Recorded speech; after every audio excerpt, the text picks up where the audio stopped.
영국의 역사가면서 사상가인 토마스 칼라일은 그의 역작인 프랑스 혁명사를 집필하게 되죠.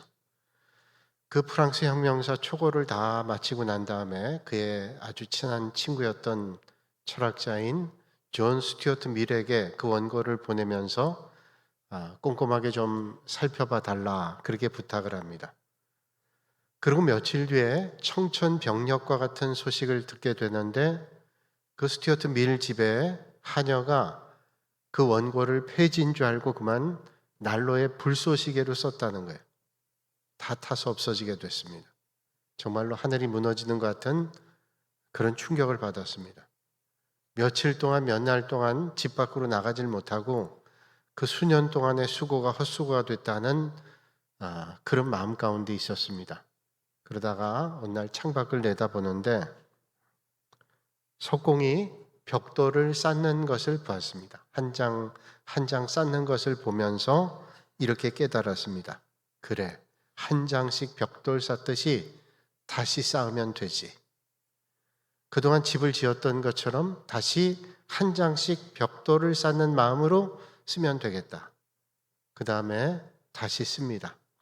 전보다 훨씬 보완이 된 프랑스 혁명사가 이제 우리에게 전달이 되죠. 여러분, 칼라일은 그 원고가 불쏘시개 됐을 때 다 끝났다고 생각을 했습니다. 그러나 그것은 끝난 것이 아니라 다시 시작하는 출발점이었습니다. 오늘 엘리야도 마찬가지죠. 로뎀 나무에서 이젠 끝입니다. 모든 게 끝났습니다. 라는 좌절 가운데 있을 때 하나님은 그를 들어서 또 다른 일들을 계획하시죠. 우리가 잘 알고 있는 베토벤이라는 음악가는 30살 무렵에 청력을 잃었습니다. 음악가가 청력을 잃는다는 것은 절망입니다. 삶의 모든 것을 잃어버리는 것 같은 그런 절망입니다. 1802년 하일리겐슈타트 유서라는 글을 그가 쓰게 됐는데 그 글에 이런 말이 있습니다. 나는 여러 번 삶을 끝내고 싶은 유혹을 받았다. 들려지지 않으니 더 이상 작곡할 수 없기에 나는 삶을 끝내고자 하는 유혹을 받았다. 그러나 그는 그것으로 끝내지 않고 포기하지 않았습니다. 오히려 그 절망의 순간에 가장 위대한 작품들을 작곡했습니다. 운명교향곡, 합창교향곡들, 그가 청각을 잃은 다음에 만들어낸 역작이죠. 여러분, 베토벤은 청각은 잃었지만 사명을 잃진 않았습니다. 절망은 그의 인생을 끝내지 못했습니다. 오늘 엘리야도 마찬가지입니다. 로뎀 나무 아래에서 절망을 느끼고 있었지만 하나님은 그를 다시 일으켜 세우셨습니다. 인생 살다 보면 누구나 로뎀 나무 아래 앉게 되는 날이 있습니다. 모든 것이 끝난 것 같은 절망감을 느낄 때도 있습니다. 기도해도 응답이 없는 것 같고 열심히 살았는데도 남은 것 없는 것 같고 사람들에게 상처받고 가까운 사람에게 고통받으며 눈물 흘리고 병 때문에 낙심하고 더 이상 걸어갈 힘이 없다고 느끼는 순간을 만날 때도 있습니다. 어쩌면 오늘 이 자리에 앉아 계신 분 가운데 그런 마음 가운데 있는 분이 계신지 모릅니다. 겉으로는 웃고 있지만 마음으로 놀고 있고 괜찮아 보이지만 속으로는 힘겨워하는 분들이 계실지 모르겠습니다. 그런데 우리가 생각해 볼 것은 믿음의 사람도 낙심에 빠질 때가 있다는 것입니다. 오늘 본문의 주인공 엘리야가 그랬습니다. 엘리야는 갈멜산에서 위대한 승리를 거뒀습니다. 850명의 바알과 아세라 선자를 맞서 싸워 승리했습니다. 하늘에서 불이 내리고 백성들이 무릎 꿇고 온 나라가 하나님께 돌아오는 것 같았습니다.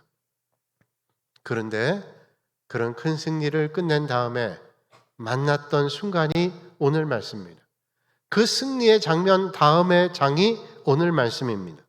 4절에 이렇게 말씀하죠.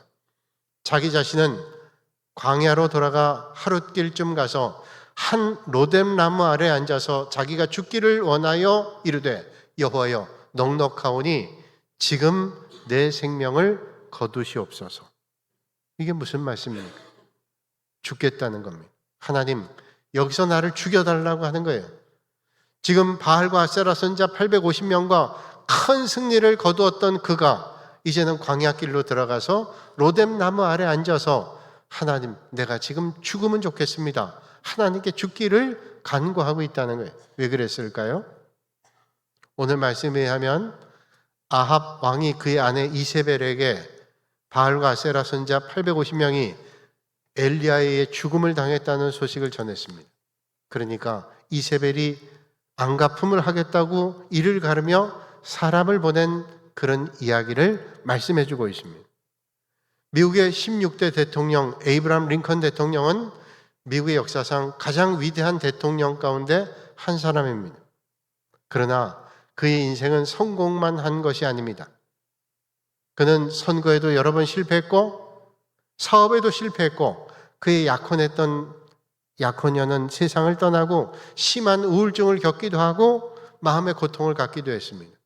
그에 가까웠던 친구는 말하기를 그는 살아있는 우울증 환자 같다라고 말했습니다. 그러니까 에이브람 링컨은 많은 슬픔과 우울증 가운데 있었던 것이죠. 그러나 링컨은 훗날 이렇게 말합니다. 나는 여러 번 바닥까지 내려갔지만 그때마다 하나님께서 나를 붙잡아 주셨다. 여러분, 하나님은 정상에 있는 사람만 만나주시는 게 아니라 하나님은 절망의 골짜기에 있는 사람도 만나주십니다. 오늘 엘리야 바로 그런 사람이었습니다. 오늘 본문 4절까지의 말씀을 보면 엘리야는 완전히 무너져 있었습니다. 이세벨이 엘리야에게 사람 보내면 말하죠. 내가 내일 이맘때에는 반드시 네 생명을 저 사람들 중 한 사람의 생명과 같게 하리라. 바알과 아세라 선지자들의 죽음같이 너도 죽게 할 거다라고 하는 저주와 선전포고를 쏟아냅니다. 그런데 그 말을 들었던 하나님의 사람 엘리야는 도망갑니다. 그리고 광야 깊은 곳 로뎀 나무 아래에서 힘겨워 지쳐 앉아 있습니다. 그러면 그의 말 4절 후반절에 이렇게 말씀하죠. 여호와여 넉넉하오니 지금 내 생명을 거두시옵소서. 나는 내 조상들보다 낫지 못하니이다. 지금 나를 죽여주십시오. 내가 조상들보다 뛰어난 사람이 아닙니다. 라고 고백하고 있습니다. 얼마나 놀라운 일입니까? 얼마나 기가 막힌 일이에요. 불을 내리게 했던 선지자, 죽은 영혼들을 깨웠던 선지자, 민족을 일으켰던 선지자, 바알과 아세라 선지자를 대적해 승리했던 선지자, 그가 죽기를 원했습니다. 왜요? 두려워했어요. 여러분, 아무리 강한 믿음의 사람이라 할지라도 연약한 존재임을 부인할 수 없습니다. 우리도 마찬가지입니다. 내가 믿음이 좋다고 난 평생 낙심도 절망도 하지 않는다. 그럴 수 없어요. 장로님도 낙심합니다. 기도하는 권사님도 낙심합니다. 심지어는 목회자도 낙심하기도 합니다. 성경의 위대한 인물들도 낙심했습니다. 위대한 사람 모세도 낙심했고 예레미야도 낙심했고 요셉과 바울도 낙심했습니다. 심지어 세례 요한도 낙심하기도 했습니다. 그러나 여러분, 낙심한다고 믿음이 없는 사람 아닙니다. 눈물 흘린다고 실패한 인생도 아닙니다. 하나님은 그런 우리의 연약함을 아십니다. 시편 103편에 그래서 주님 말씀하시죠. 이는 그가 우리의 체질을 아시며 우리가 단지 먼지뿐임을 기억하심이로다. 하나님께서는 우리를 알고 계신다는 거예요. 하나님은 지금도 우리의 연약함을 아시고 이해하시는 아버지십니다. 위대한 설교가인 찰스 스펄전 목사님, 그는 영국이 낳은 최고의 설교자입니다. 한 번 설교할 때 수천 명의 사람들이 몰려오기도 하고 심지어는 어떤 때는 2만 명이 넘는 그 당시 엄청난 사람들이 하나님의 말씀을 듣기도 했습니다. 그러나 그는 평생 우울증과 싸우기도 했고 통풍 때문에 고통을 겪기도 했습니다. 어느 날 그는 낙심해서 설교단에 오르는 것조차 힘들 때가 있었습니다. 그러면서도 그는 사명을 붙잡고 귀한 사명 감당했습니다. 그리고 훗날 그는 이렇게 고백합니다. 나는 깊은 절망 가운데 있기도 했지만 하나님은 한 번도 나를 버리지 않으셨다. 그렇습니다, 여러분. 엘리야도 그랬고 스펄전도 그랬고 우리도 그럴 수 있습니다. 그러나 중요한 것은 절망 자체가 아니라 우리가 누구를 만나는가 하는 거예요. 오늘 본문 말씀 보면 엘리야 앞에 하나님의 사자를 보내시고 만나십니다. 하나님께서 엘리야를 대하시는 모습을 보면서 우리는 깨닫게 됩니다. 엘리야는 지금 로뎀 나무 아래서 죽고 싶다고 말합니다. 사명을 포기하고 도망쳤습니다. 이세벨 피해서 멀리 도망가고 그리고 자기 사환 뒤로 하고 깊은 곳으로 더 들어갔습니다. 그런데 하나님은 엘리야를 책망하지 않으셨습니다. 넌 왜 이렇게 믿음이 없느냐? 그런 큰 승리를 얻고도 이렇게 자신감이 없느냐? 왜 도망쳤느냐? 왜 포기했느냐? 왜 절망하느냐? 라고 나무라지 않습니다. 오늘 본문 5절에 이렇게 말씀하죠. 로뎀 나무 아래에 누워 자더니 천사가 그를 어루만지며 그에게 이르되 일어나서 먹으라 라고 말씀해요. 무슨 말입니까? 하나님은 먼저 먹이십니다. 그리고 또 재우십니다. 그리고 또 다시 먹이십니다. 우린 보통 믿음의 길 걸으면서 영적인 문제들은 영적으로만 해결해야 된다고 생각합니다. 그러나 하나님은 엘리야가 영적 전쟁터에서 너무 지치고 힘들었던 것을 알고 계셨습니다. 그의 육체가 지치고 그의 마음이 지치고 그의 감정이 무너지고 영혼이 지쳤다는 걸 아셨습니다. 그래서 로뎀 나무 아래에서 쉬게 하시고 먹게 하시고 또 쉬게 하셨습니다. 여러분, 때로 우리가 믿음의 길 갈 때 힘겨움 때문에 쉬어야 될 때 있어요. 또 잠이 필요할 때도 있습니다. 하나님은 우리의 연약함을 모르시는 분 아닙니다. 내버려 두지 않고 하나님께서 우리에게 하나님 주시는 평강을 얻게 하십니다. 중국의 내지 선교회를 시작했던 허드슨 테일러 선교사님은 중국에 선교할 때 어려움 많이 겪었습니다. 어떤 때는 본국에서 선교비가 지원되지 않아 어려움 겪을 때도 있고 선교지의 사람들 때문에 상처와 아픔을 만나고 고난을 만나기도 했습니다. 많은 압박과 사역 때문에 심각한 탈진을 경험했습니다. 병들기도 하고 지치고 넘어질 때도 있었습니다. 그러나 그는 끝까지 믿음의 길을 완주했습니다. 그의 선교 일지 가운데 이런 고백이 있음이 발견됐습니다. 내가 하나님을 붙잡고 있는 게 아니라 하나님께서 나를 붙잡아 주셨다. 여러분, 내가 하나님을 붙잡은 것 같지만 그 절망과 낙심의 순간에 하나님은 나를 붙잡고 계셨습니다. 그 깨달음이 그를 일으켜 주었습니다. 여러분, 우리의 믿음이 하나님을 붙잡은 것 아니라 하나님께서 오늘도 우리를 붙잡고 계십니다. 그러므로 우리가 넘어져도 하나님께서 우리를 일으켜 주십니다. 어린아이가 길을 가다가 넘어질 때를 우리는 생각합니다. 부모는 아이가 넘어졌다고 와서 야단만 치지 않습니다. 먼저 아이를 안아줍니다. 그리고 눈물을 닦아줍니다. 그리고 상처를 싸매줍니다. 그리고 다시 일어나 걷게 합니다. 하나님도 마찬가지입니다. 우리가 넘어졌을 때 남으라고 포기하지 않습니다. 정죄보다 먼저 찾아오시고 우리를 안아주시고 회복시켜 주시고 우리를 싸매주시고 다시금 사명의 길을 가게 하십니다. 이게 은혜입니다. 하나님 오늘도 절망과 낙심의 자리에 있는 영혼들을 붙잡아 주시고 함께해 주십니다. 오늘 엘리야가 누워있던 곳이 어떤 곳입니까? 광야입니다. 그리고 로뎀 나무 아래입니다. 광야는 사람이 없는 곳입니다. 광야는 힘겨운 곳입니다. 자기 힘으로 뭔가 하기 어려운 곳입니다. 그러나 그곳에 하나님께서 찾아오셨습니다. 여러분, 하나님은 예배당에만 오시는 분 아닙니다.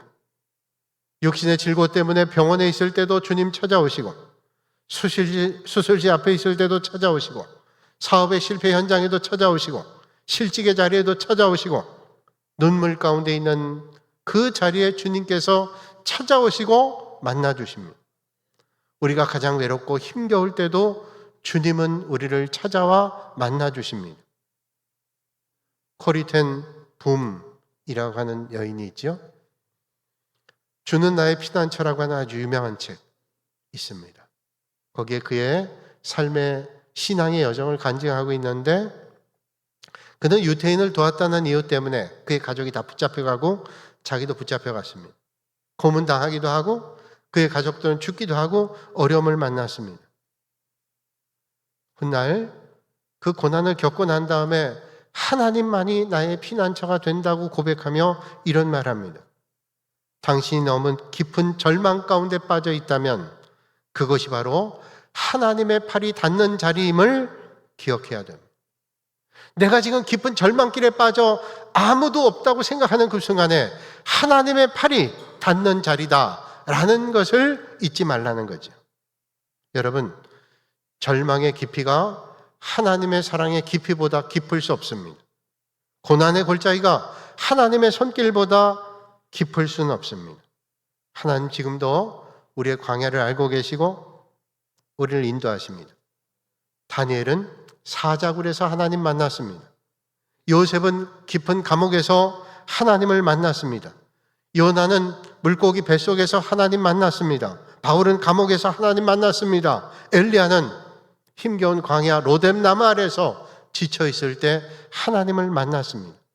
그러므로 절망과 낙심의 장소가 하나님이 계시지 않는 것이 아니라 하나님의 임재를 가장 깊이 경험할 수 있는 은혜 자리입니다. 오늘 이 아침에 여러분의 자리가 하나님의 은혜를 만나는 은혜의 자리가 되시기를 주님의 이름으로 축원합니다. 오늘 여러분의 로뎀 나무는 어디입니까? 어떤 육신의 질병 때문입니까? 아니면 자녀의 곤고함 때문입니까? 경제적인 어려움 때문입니까? 삶의 곤고한 어려움 때문입니다. 그 자리에서 하나님은 여러분들을 만나기를 원하고 계십니다. 오늘 믿음의 사람 엘리야는 하나님께서 자신을 버렸다고 생각했습니다. 두려움 가운데 그는 멀리 도망갔습니다. 그러나 한 번도 하나님은 엘리야를 버리지 않으셨습니다.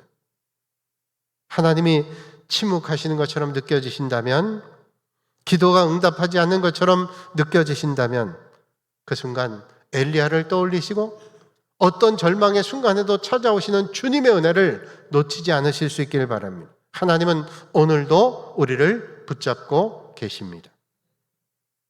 2차 세계대전 당시에 미국의 유망한 올림픽 육상 선수였던 루이스 잠페린이라는 사람이 있습니다.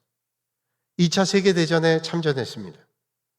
전쟁만 일어나지 않았더라면 이 사람은 육상에 아주 큰 성적을 낼 그럴 사람이었어요. 이분이 타고 가던 비행기가 격추가 돼서 떨어졌습니다. 그래서 태평양 한가운데서 몇 사람 살아남았는데 보트에 옮겨 타고 47일 동안을 정말로 사투를 겪었습니다. 먹을 게 없어서 물고기를 잡아먹기도 하고, 문제는 물이 없는 거예요. 빗물을 받아서 먹기도 하고, 그러다가 보트가 터져서 기워서 간신히 가기도 했어요. 거의 죽음이 임박했던 시간을 만났습니다. 그러다 47일째 될 때 큰 배가 그 앞에 도착했어요. 살았다는 순간 그 배를 봤는데 일본군 함정이었어요. 그는 바다에서 살아났지만 일본군에게 끌려가 고초를 고문당하고 어려움 당했습니다. 생명이 끊어지는 것보다 더 큰 고통을 겪었다고 그는 말했습니다. 전쟁이 끝난 뒤에도 그때 만났던 고통과 괴로움을 이겨내기가 힘겨웠습니다. 일본군들에 대한 저주와 증오심, 그 겪었던 고통, 그의 마음에서 떠나지 않았어요. 이 사람의 이야기가 2010년에 뉴욕타임즈의 베스트셀러 1위가 되는 작품이 되었습니다. 그리고 2014년에 언브로큰이라고 하는 영화가 만들어졌어요. 그는 많은 고통과 괴로움 가운데 있었습니다. 그 마음속에 그 고통이 끝나지 않았습니다. 그러다가 빌리 그레함 목사님의 부흥 집회에 참여했다가 그 은혜를 만났습니다. 말씀을 듣는 가운데 그에게 저주스러웠던 고통과 괴로움들이 깨끗하게 씻겨져 나갔습니다. 삶이 바뀌었어요. 이제 그의 삶은 저주의 삶이 아니라 복음을 전하는 전도자의 삶으로 바뀌었습니다. 잠페리는 그가 비행기가 격추되고 떨어져 바다 한복판 태평양에 있을 때 그의 절망의 자리로 인생이 끝난 줄 알았습니다. 그 절망의 순간에 일본군 함정 만났을 때 그의 인생은 또 끝난 줄 알았습니다. 그리고 그 고통 가운데 그가 헤어나오지 못할 때 그 절망이 그의 인생의 끝인 줄 알았습니다. 그러나 하나님은 그 절망의 순간에도 버리지 않고 그를 붙잡았습니다. 그리고 그의 인생을 전도자의 삶으로 바꾸셨습니다. 엘리야, 로뎀나무 아래서 인생 끝이라고 할 때 하나님은 그를 포기하지 않고 하나님의 역사 앞에 쓰임받게 했습니다. 여러분, 오늘 우리가 절망이라는 순간 하나님의 깊은 은혜를 만나는 자리임을 기억하시는 여러분들 되시기를 주님의 이름으로 축복합니다. 오늘 본문에 가장 감동적인 말씀의 7절이 있죠. 여호와의 천사가 또다시 와서 어루만지며 이르되 일어나 먹으라. 내가 갈 길을 다 가지 못할까 하노라 말씀하고 있습니다. 천사가 와서 다시 먹으라는 거예요. 그러면서 뭐라고 말씀합니까? 네가 갈 길을 다 가지 못할까 하노라. 네가 갈 길을 다 가지 못한다는 건 뭐예요? 엘리야야, 네가 가야 될 길은 절망의 순간 로뎀나무 아래서 죽는 게 아니라 사명을 붙잡고 나가야 된다는 말씀이에요. 엘리야는 끝났다고 생각하는 그 순간 하나님은 끝났다고 말씀하지 않고, 엘리야는 포기하는 순간 하나님은 포기하지 않고, 엘리야는 자신의 사명 끝났다고 하는 순간 하나님은 그에 향한 사명을 끝내지 않고 불러주십니다. 그러므로 여러분, 낙심과 절망의 자리는 끝이 아니라 하나님께서 새로운 일을 시작하는 은혜 자리입니다. 하나님은 엘리야를 다시 일으켜 세우시고 사명의 길로 인도하셨고 호렙산으로 불러주셨습니다. 하사엘에게 기름 붓게 하시고 예후에게 기름 붓게 하시고 엘리사를 그의 후임자로 세우게 하셨습니다. 여러분, 오늘도 주님은 우리에게 말씀하십니다. 낙심과 절망의 그 자리, 하나님의 은혜를 붙잡아야 된다고.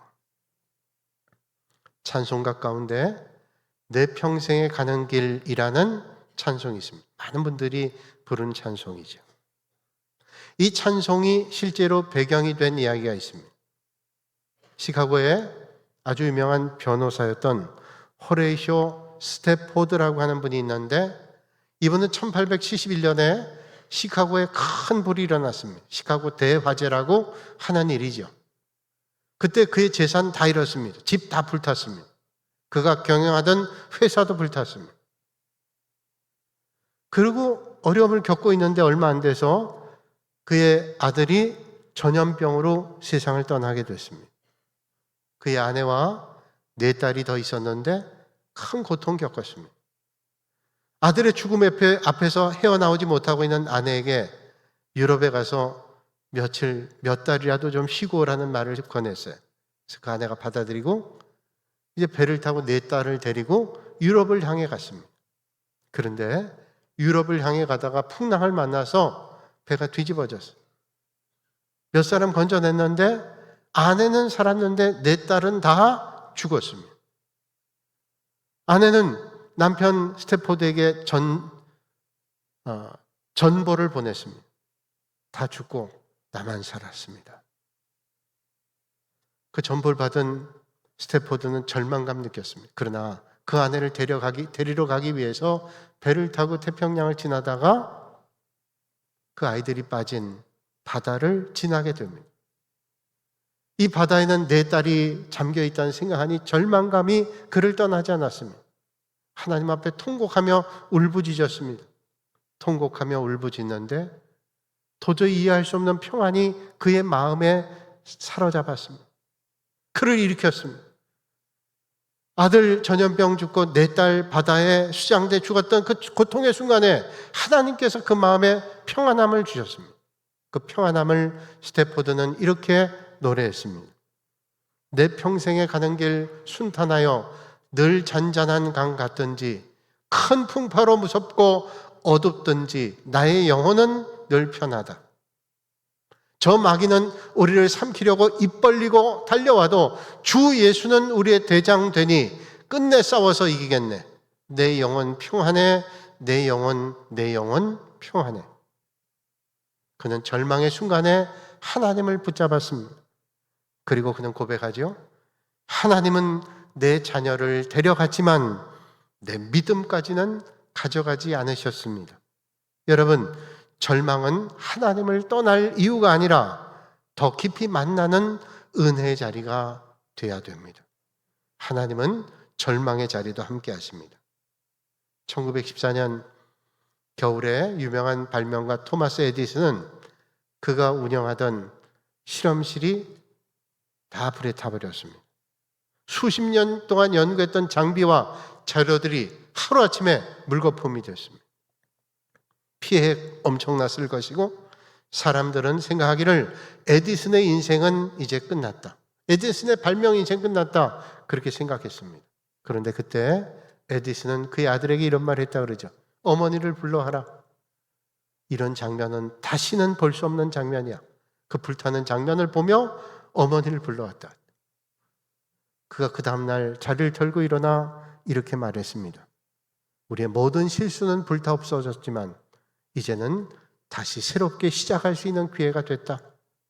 그는 67세에 다시 연구를 시작했고 많은 열매를 거뒀습니다.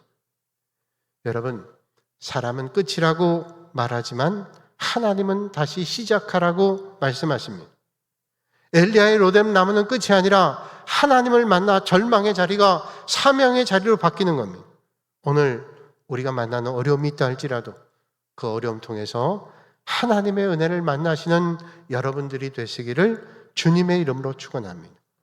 여러분, 엘리야는 갈멜산에서 바알과 아세라 선지자 850명과 싸울 때 하나님을 만났어요.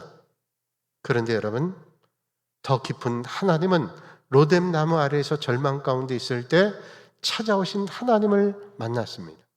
승리의 자리에도 하나님 만났지만 절망의 자리에도 하나님을 만납니다. 오늘 이 아침에 로뎀 나무에 앉아 있다 할지라도 절망 가운데 있다 할지라도 깊은 자리에 찾아오시는 하나님을 만나시고 하나님의 은혜 가운데 거하실 수 있기를 바랍니다. 하나님은 승리한 엘리야만 사랑한 것 아니라 무너진 엘리야도 사랑하셨습니다. 포기한 엘리야도 사랑하셨습니다. 도망간 엘리야도 사랑하시고 일으키셨습니다. 그리고 말씀하십니다. 일어나 먹으라. 내가 갈 길을 다 가지 못할까 하노라. 무슨 말씀일까요? 힘을 내라. 네가 가야 될 사명의 길은 여기서 끝이 아니라 저기 호렙산 하나님께서 맡기신 사명의 길이라고 말씀하고 계십니다. 로뎀 나무는 끝이 아니라 하나님의 은혜를 만나는 새로운 시작입니다. 이번 한 주간도 절망보다 크신 하나님을 만나시고 하나님의 은혜 안에 거하시는 여러분들이 되시기를 주님의 이름으로 축원합니다. 거룩하신 아버지 하나님, 오늘 말씀을 통하여 절망의 자리에서도 우리를 버리지 않으시는 하나님의 사랑을 깨닫게 해주시니 감사합니다. 로뎀 나무 아래 엘리야를 찾아오셨던 것처럼 우리의 삶의 자리에도 찾아와 주시는 것을 믿습니다. 지치고 낙심한 성도들에게 새 힘을 주시고 포기하라고 하고 싶을 때 다시 일어설 믿음을 허락하여 주시옵소서. 우리의 남은 삶이 하나님의 사명을 이루는 삶이 되게 하시고 어떤 상황 가운데도 하나님을 의지하며 신뢰하게 하여 주옵소서. 예수님의 이름으로 기도하옵나이다. 아멘.